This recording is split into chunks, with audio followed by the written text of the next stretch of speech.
Welcome everyone. Today we have with us Aditya Kondawar sir, who is co-founder and CEO of JST Investments. He has rich experience in financial services, in investing, banking, and equity research. He has interest in sectors such as pre-IPO, FMCG, textile, telecom, etc., etc.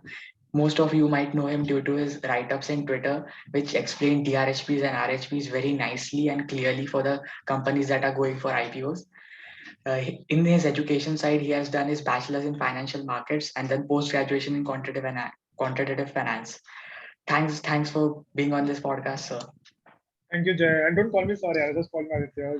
It's a pleasure to be here, interviewed by you, who's a 15-year-old, and he has such a curious and great approach towards market. So, this is one of the reasons why I'm so bullish on India, right? I mean, whichever sector I pick up in the economy today, it is full of bullishness. And, when I look around me, I have people like you who motivate me more to do equity research, right? Because at such a young age you are into equity market, and that's just phenomenal. So yeah, thank you, thanks for having me.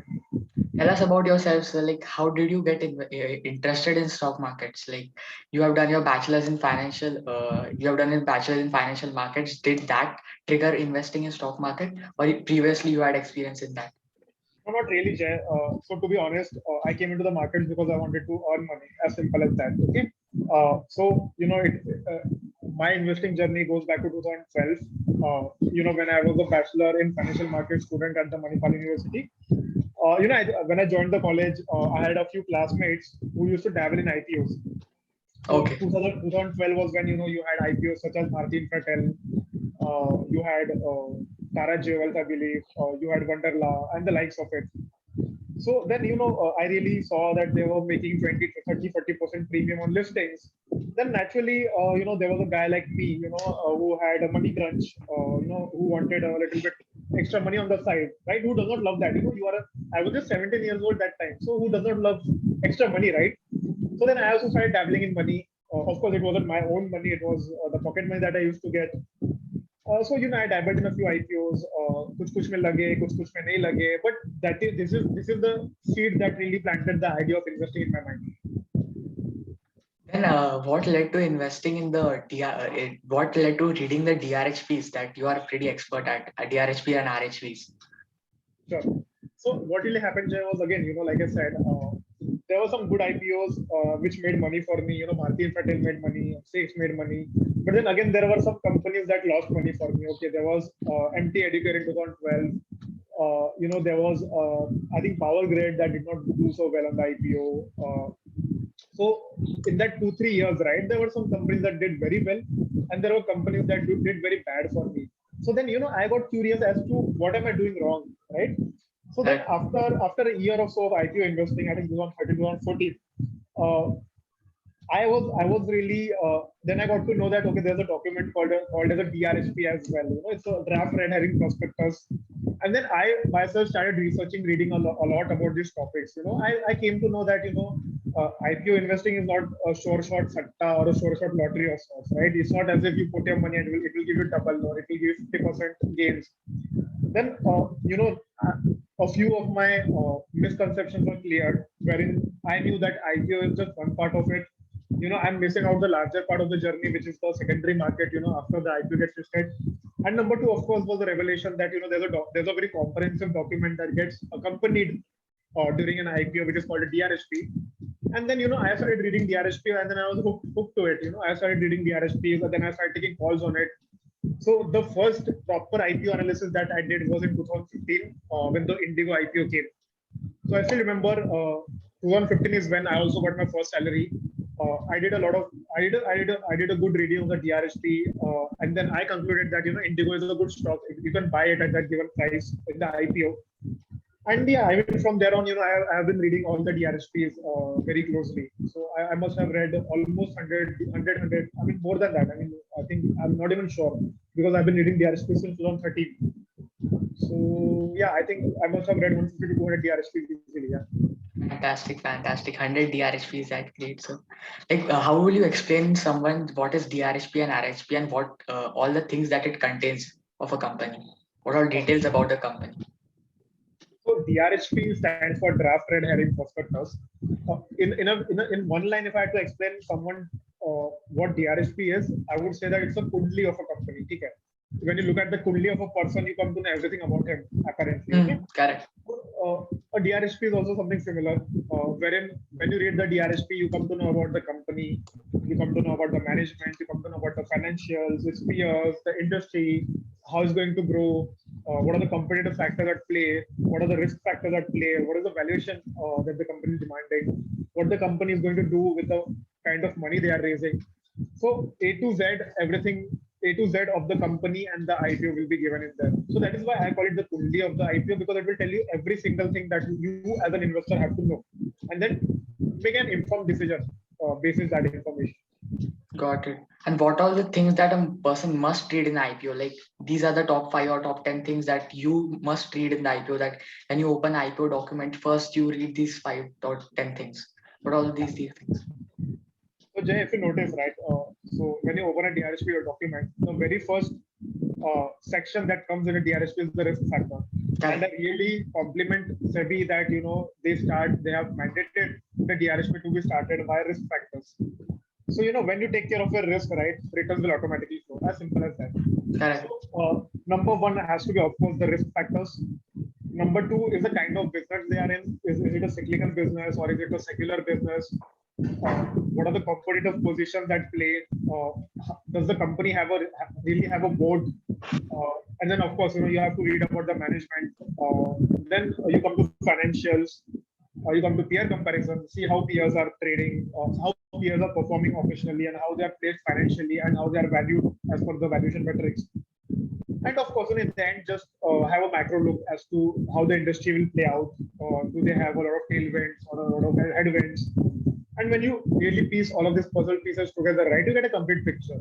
And again, over here, I will not generalize because what has really happened is that with the Zomato listing, a lot of new age companies or a lot of businesses have come to the markets where the business model is not really clear. So it's not as if I can generalize it and then this is like a secret sauce. It is not. Every DRHP poses a different challenge to me, to be honest, especially in the past 2 years. But then, I have been reading a lot of DRHPs, so I really know the skill of reading between the lines. But again, like I said, sometimes I have to go back and research a lot on a particular aspect that is not really, that I have not really understood. So yeah, you have this 5-6 points, and then you can build upon it. The crux of it is in this 5-6 factors. Yeah. Got it. What are the things that you ignore in a DRHP? Like reading those things which are not pretty useful. Yeah.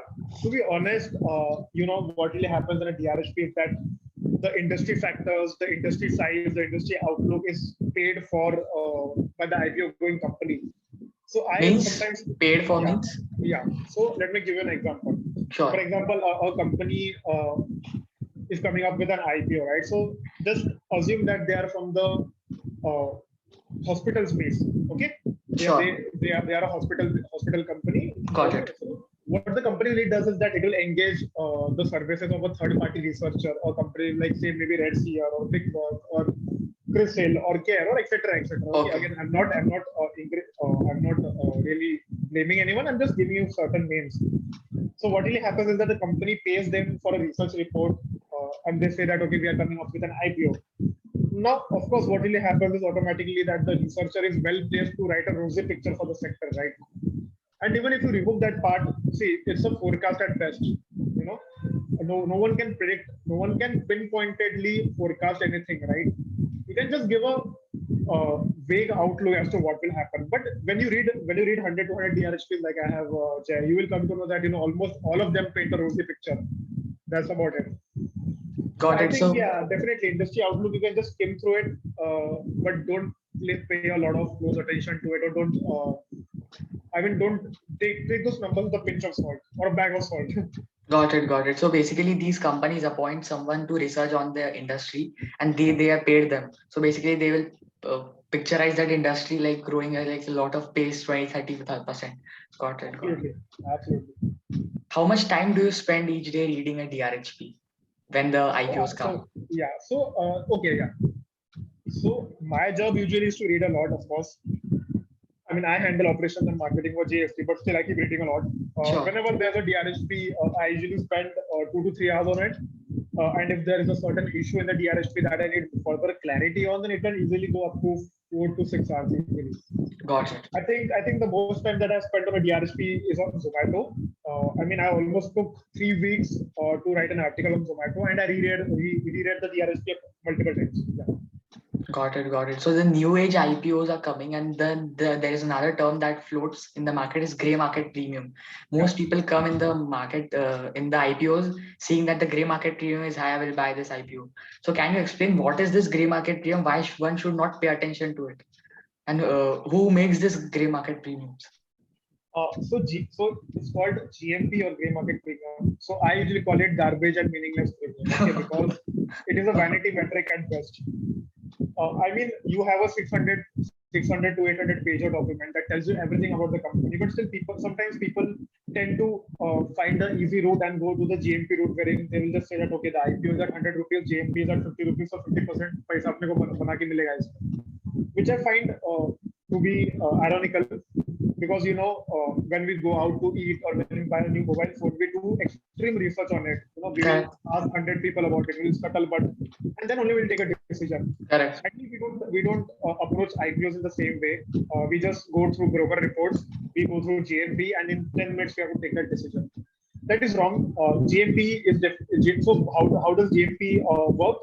So GMP is a concerted effort of a few players in the market. I don't know which players. I don't know from where do these players come. Okay. They trade the IPO going securities amongst themselves over the counter in a non-transparent, non-accountable way, and then somehow that sets the gray market premium for the whole IPO industry. Again, don't want to add anything more here, but yeah, I would request the viewers of this video to not pay any good attention to GMP. Like I said, you have a 600-page document with you. Go through it, study it, and then you can take a call. Correct. So another thing that recently you tweeted about is that new age companies that are coming, they do some tricks on the things and show the marketing expense pretty less when they come to the IPO. And the next quarter or the next year, the marketing expenses increase drastically and the margins drop. So this is one trick that companies plays. What are the another tricks that these companies play when they're coming to IPO? So Jay, what happens now? For example, if you have to sell your car, right? Okay, you have a car, you use it for 2-3 years. You want to put it in the second-hand market. You know what's the first thing you do? You polish your car, you wash it. You will fix the wiring, you will fix all the electrical systems in the car. So during an IPO, something similar happens. Okay, what really happens is that the company tries their best to portray the best picture of the company to you. They will hire PR agencies. They will put on paid tweets, which is happening a lot these days. They will have management meets. They will show that our marketing expenses have come down. But in reality, what they're trying to do is that they're just creating a perfect sculpture of their company. Okay. With a lot of US companies, what has really happened is that almost all of them, reduced their advertisement and promotion expenses before their IPOs. And as we can see in the Q3 FY22 results, almost all of them have scaled it back. In fact, it has gone higher. So what are the other tricks that they play? Again, very difficult to generalize. In the past 2 years, IPO going companies have played all tricks. They have allotted shares to PE investors or themselves at X price, and then months later they have gotten the IPO at 2X price. But the valuations haven't really changed at all. I mean, there are a lot of financial shenanigans at play here. They will, like you correctly said, I tweeted out that they had pulled down their A&P expenses. Again, over here we need to understand that the history of all of these companies is very less. So let's see how these companies perform going ahead. What are the kind of aggression or fairness they use in their financial practices, and we'll come to know eventually. These are the kind of tricks that I know as of now. We'll monitor them and then let's see. Sure. Another question is that many new age IPOs are coming. Like you said the example of Zomato. So they trade at very, very, very large valuations, like Nykaa also. Yeah. So how many of these new age companies are worth studying? Like they value, if you put the valuation metric aside, what are the worth studying businesses, and what are the just the shaft of the wheat? So to be honest, Jay, the clear answer over here is I don't know. Okay, but I will elaborate. Okay, so whatever new age companies came in the market, I studied all of them. Some of them I really liked, some of them I did not really like, Got given it. the valuations or given the Hmm. management or given the kind of financial shenanigans that they did. Hmm. But again, nobody knows at this juncture of the market that who's going to be the winner, who's going to be the loser. Got it. Startups inherently burn cash. They haven't really perfected the business model they want to expand on. Let us take the case of Zomato, right? Zomato is doing everything except food delivery today. They're investing in hyper local grocery startups. Hmm. They're investing in startups around the delivery ecosystem, basically. Okay, so Hmm. they need to continuously pivot. They may make a lot of losses. Again, same with maybe Paytm because they're not a market leader in any of those sub segments that they function in. So it's going to be a long journey ahead for the startups, and let's be appreciative of the fact, Jay, that this is the first phase of the newest company listings Hmm. and the subsequent performance for the Indian listed space. Because when we go to the US, we have had decades of listing experience with such kind of new age companies, right? Got it. A lot of world's innovator companies are in the US. The Hmm. maturity of the investors out there is also good. They have experienced uh, investing or trading or speculating or losing with such kind of stocks. So Got they it. have seen up close what these companies do and how they react.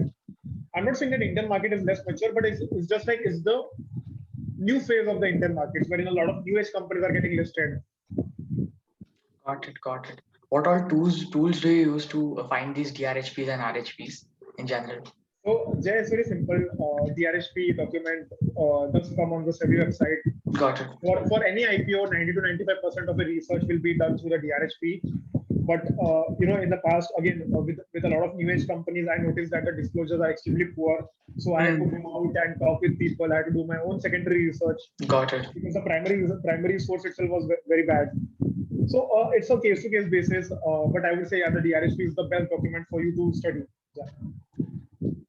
Now, moving towards your JST investments, like what led to you, Aditya sir and Anish sir, to start JST Investments, and what does JST Investment do, and what do Yeah. you do in JST Investments? Sure, sure. So number one, what led us to founding it? So Jay, what really happened was me, Anish, and Aditya Shah. Okay, the three of us who lead the company. Hmm. We became friends through Twitter, by the way, a lot of years back. We used to work on research projects together. We Got were it. handling our own portfolios. We were handling a few portfolios as well on the side. So naturally, we saw that okay, we are all alike in terms of our investment philosophy. All of us have the same goal, a same mindset. So we thought naturally, okay, let's come together and start something of our own, and that is how JST Investments came to be. No, of course, over here, the most important thing is that so Aditya Shah is our CIO, and his investment philosophy is what we have built upon on. He has the most experience in the markets amongst all of us, and of course that is very valuable to the firm. So number two, what do I do at JST? I handle marketing and operations for the company. So I keep meeting new people. I market JST. I take care of operations. I take care of the clients as well. So I'm the client facing. I'm the client face for majority of the clients. And what else? What was the third question? Sorry, I forgot. What does JST Investment do? What does Justin do? So we help build long-term portfolios for our clients. For us, we always think about the return of capital first and then the return on capital because Hmm. only when, like I said in the start of the session, right, only when you take care of the risk, returns will automatically follow. Got it. So we do direct equity advisory, we do mutual fund advisory, we help build financial plans, and we also do project consultancy, wherein we provide research to a few YouTubers and a few Got it. companies. So it's a contract to contract basis in the consultancy. Okay. Got it. Got it. I think your answer would have summarized what JST Investment do. Another quite quick question that I had, sir, in your Twitter profile recently, your profile pic was you were standing at BSE listing ceremony. So what Yeah. is the backstory behind it? Like, were you listing JST's investments or something like that? So I wish that was true, but So what really happens, Jay, is that so the BSc building in Fort area, right? Correct. You can enter the building on Diwali Samvaad day when Bharat trading is there. Mm. So I'm a very big fan of the markets. I'm very passionate about markets and anything related to the markets. I really love. I mean, I'm very passionate about it. So Sure. of course, when so I used to work near the BSc building before for a few months. Okay. And so when I first came to the BSc, I fell in love with it. Okay, I had I think it was in 2014 that I came to BSc first, and then I imagined that time that I want to work somewhere. I want to work sometime in my life near the BSc building, and finally that came true. So what I used to do is that since 2017, every Diwali, Murat trading day, I go to BSc to celebrate Diwali. So Okay. picture is from one such event. I think it was in 2018 that the picture is taken. Yeah. So what happens is that they actually ring the opening bell, and then you can click a picture with the opening bell. So every year Got I it. do that pic with the opening bell. Okay. I thought you were listing some kind of a company there. No, no, Now, no. Maybe one day, Jay. Maybe one day. yeah, for JST Investment, sure. We are waiting for the IPO. Now my questions are over, sir. Now we have some Twitter questions that people have asked for you. First question is from Dr. Dhiman Bhattacharya, sir. What is Aditya Kondawar's view on the about $5 trillion economy? What time schedule will we reach the milestone? So we have a rule of 72 in the markets, Hmm. which tell you how many years it will take to double the investment of the corpus size, right? So India is close to $3 trillion economy today, and Got it. I mean even if we grow at a 10% rate, right? So I think we should be there in 5 to 7 years, I believe. Hmm. And just adding on the question, just building upon the answer, right? I feel that this what you say, this 60% growth or 100% growth in the economic size will have a huge multiplier effect on the sectors in the economy. Got it. The banking sector may become 5x, 10x. The FMCG sector may become 5x, 10x. I mean, there's going to be huge wealth creation to be there in the economy. Got it. There's going to be huge economic value added to the economy. Yeah. Correct. Because if the economy is growing from 3 to 5, the major sectors will also become Absolutely. They'll grow much beneficiaries. more, manifold. They'll grow manifold. Yeah. Correct. Next question is from accidental investor. What are the data points or multiple one should see before coming to conclusion that the valuation of a company is under, fair, or over? Like it is fair valuation, overvaluation, or undervaluation? So it's a very philosophical question, I would say. The question is great. Thank you, accidental investor. And Dr. Dhimani as well for the previous question. But the thing is, every sector has their own metrics, and just looking at the valuation in isolation will not tell you everything. Because let me tell you something. For example, if I take up the pipe sector, the leader trades at 100, 150 P. The lower rung players, I mean, who are maybe number two, number three, they trade at say 50 or 70 P. Got it. So you would automatically conclude that the lower price, the lower valuation ones are good, but that's not true. The leader trades at 100 P because it's the leader. The management is great. So why is a Maruti 800 priced at the price of a Maruti 800, and why is a Rolls Royce priced at the price of a Rolls Royce? Because Got it. you have underlying quality as well, right? So yeah. So valuation is pretty subjective to each company and sector. Absolutely. Got it. Another question is from CA John Karan. What is your exit strategy in each company? How do you decide exit? So there are two aspects to look at it. JST and our personal portfolios play two kind of bets. Number one is core. Number two is tactical. Got it. In a core portfolio, we hold the company as long as the fundamentals are intact. We track the company very closely every quarter, wherein we track the numbers, we track the company con calls, we track the competitive scenario, the bureaucracy scenario, right? And we keep holding it, or maybe we'll take a call if something otherwise was to happen. Number two, cyclical stocks, what really happens is that we get in at a price point A, and we have a predetermined exit price at point B. Now, for example, a couple of months back, I think 18 months back, we had bought an auto ancillary at 250 rupees, and we exited it at 1100 rupees. So we bought it at 0.4 times price to sales, and we sold it off at 1.6 times price to sales. So our strategy was very simple, that the moment the company gets derated above 1.5 times price to sales, we're going to exit it. Got it. As simple as that. See, the thing is, whenever you have systems in place in the market, you will not let your emotions ruin your play. So always have a subjective view. See, I always say that the only utility of a stock to your portfolio is of returns. You don't need to fall in love with any of the stocks, any of the sectors. Got it. So basically, in the cyclical sector, when you go in, you have a predetermined target price. Like if this is hit, we are gonna sold the stock.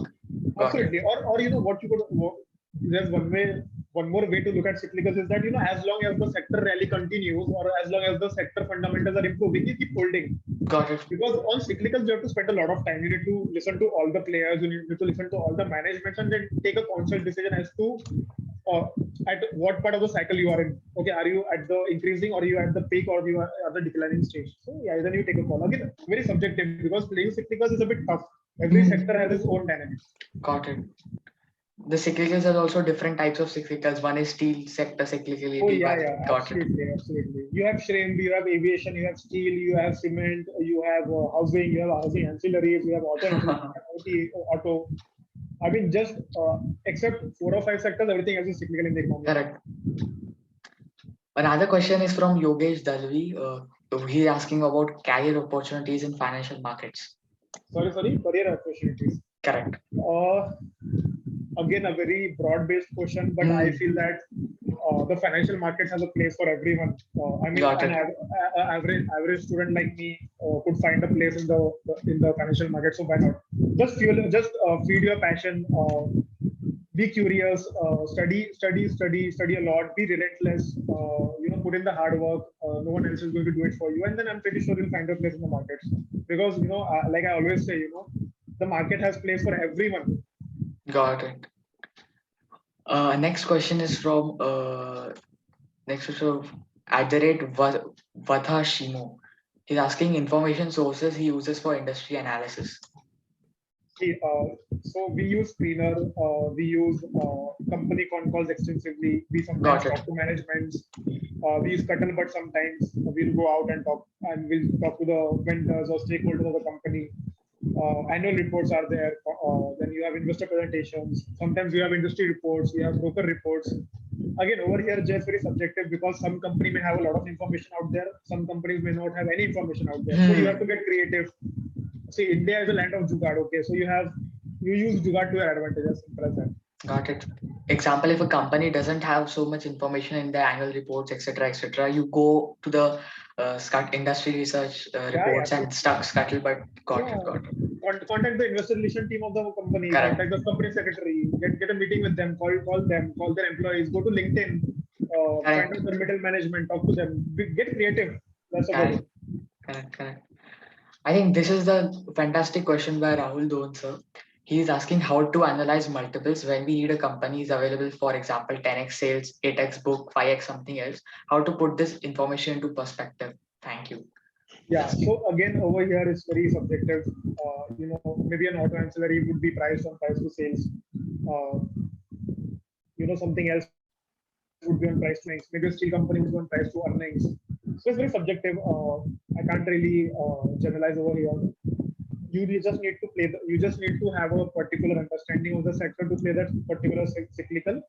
But if you were to maybe look at the core sectors, for example, in BFSI, we look at price to book value. FMCG, we look at price to earnings. Got it. Telecom, we look at subscribers and ARPUs. Again, price to earnings, also you can look at it. So that's it. It differs from sector to sector.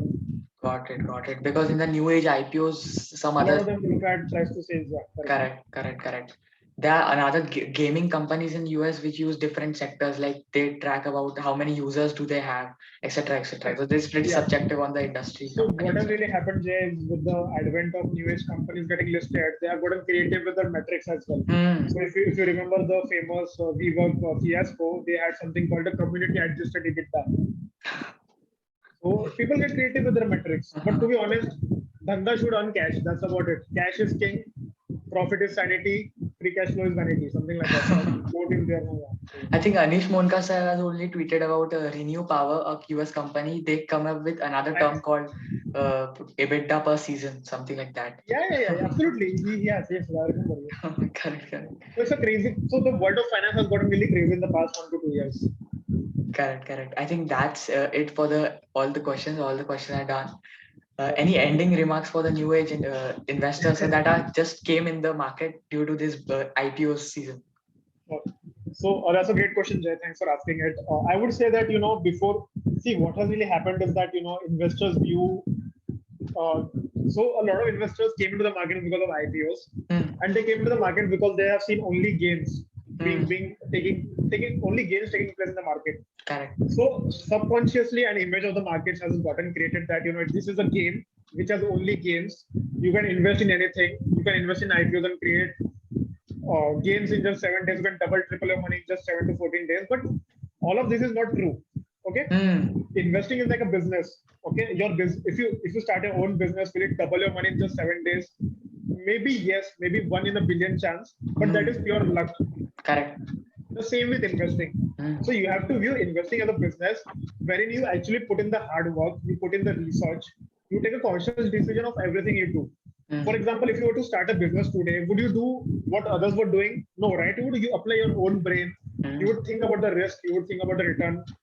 So, for example, किसी ने restaurant चालू किया तो आप भी जाके restaurant चालू करोगे? No, right? So you have to take your own decision. You have to think in isolation. So invest in yourself before you invest in the markets. See, investing in markets is not like you need a PhD or a rocket science degree, right? It's not rocket science. It's very simple. It's just basic mathematics and it's plain common sense. Earlier, Jay, we were talking about, going to a restaurant or buying a phone. The same kind of research that we put in over there, you just tweak it a bit and then you try to find out about this company in a similar way. Got it. That's about it. Nothing else. We Indians already have that investing framework in our brains. We just need to retweak it a bit. That's about it. Got it. So you shouldn't blindly invest in a company. You should do your due diligence before you. Like, for example, you're doing something. You buy a laptop. You do like 10 or 20 hours of research. Exactly. Same way should you do with investing also. And one more thing I wanted to add is this. People think that so many new IPOs are coming, new age IPOs are coming. This business is different. This business is new. So as an investor, you are never in the race to own any hot stocks or hot sectors or new age companies. This is not a race. This is a marathon. Nobody will come and shout at you that you do not own this company, so you're not an investor. In fact, as an investor, your job is very boring. It's just reading. That's about it. See, it's like this, when you go to the gym, you have 50 machines in front of you. Do you use all the 50 machines? No. You will only use the machines that are correct for you, right for you. Correct. That are, that fit into your goal. Same is for investing. You have 5,000 stocks in front of you. Do you choose all of them? No. Not at all. You only choose the 10, 20, 30, 40, whatever it is, according to your goals, according to your risk appetite, and according to the circle of competence that you have. That's about it. Simple. And according to your understanding of the business as well. Exactly. Because if you are in IT sector and you pick a chemical stock that you don't understand, then there is no meaning for it to hold it. Exactly. Correct. I think that's a fantastic episode done, sir. Like, this was a pretty DRHP, RHP, IPO, and an investment masterclass series. Thanks for doing it, sir. Thank you, Jay, for having me. Take care. Bye-bye. Bye.